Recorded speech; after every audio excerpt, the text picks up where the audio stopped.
Well, see, to me, humor is a tool that, as far as I'm concerned, that shields you from the stupidity that's rampant on the planet. And if you can't look at how something is funny, you can't get around it. And, you know, because I listen to people's tragedy, I have for 4 decades.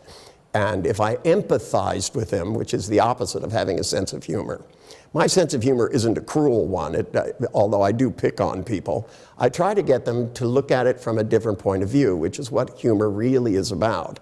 You describe the same thing in a different tone of voice, and you take it to its logical extreme, it becomes humorous. You know, that the notion that, you know, that we can spend our way out of debt. There isn't a politician who doesn't like that idea, because they won't be around when the bill comes. And you know, when I hear politicians go, we just need to spend more money and stimulate the economy. Well, I'm going, you know, if I could spend my way out of debt, you know, if I could, you know, I can't make 1 house payment, and so I'm going to buy 3 houses. It just doesn't make sense. It's ridiculous. And what humor does is get people to start looking at things not from the point of view of how bad it feels, but how ridiculous it is.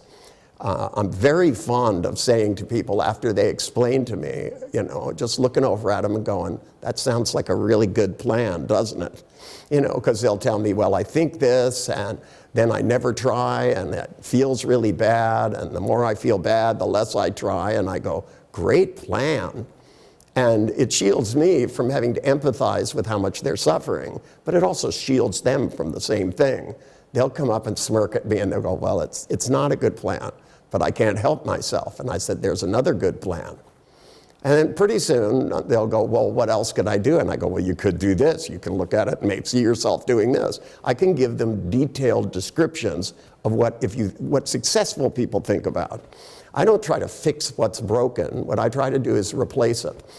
You know, that there are some things that you can restore to perfect condition, like an old automobile. But, you know, something that's not worth restoring in the first place, which is a bad idea. A bad idea, you know, and rather than trying to fix a bad idea and make it work, you know, somebody tells me I'm stupid because I got a low IQ score in high school. And I go, well, that's really stupid to believe IQ scores.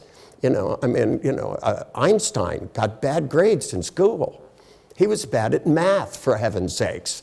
You know, and I said, he did pretty good, actually. You know, we all remember him for one equation. He made thousands, but, you know, he was a brilliant mathematician.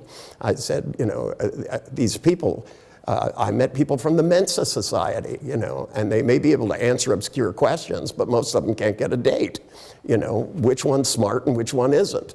And when you start bringing this up to people, and I go, do you want to be so smart you're stupid, or how smart do you want to be? And over and over again, I've looked at people who have told me something and just asked them the simple question, well, is this working for you? And they look at me and go, no. And I go, well, then maybe you should stop. And they go, but I don't know how. And I go, good, let me tell you, it ain't that hard. And to me, I'm always using humor in the sense that you chide someone. Chiding is a particular skill that you need to be able to get people out of the crap they're in. You need to, instead of, you know, go, oh, that must be terrible, which just means it's real.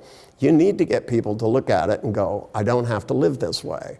And when you start chiding people, you start going, hey, you don't have to do this anymore. Just step over here.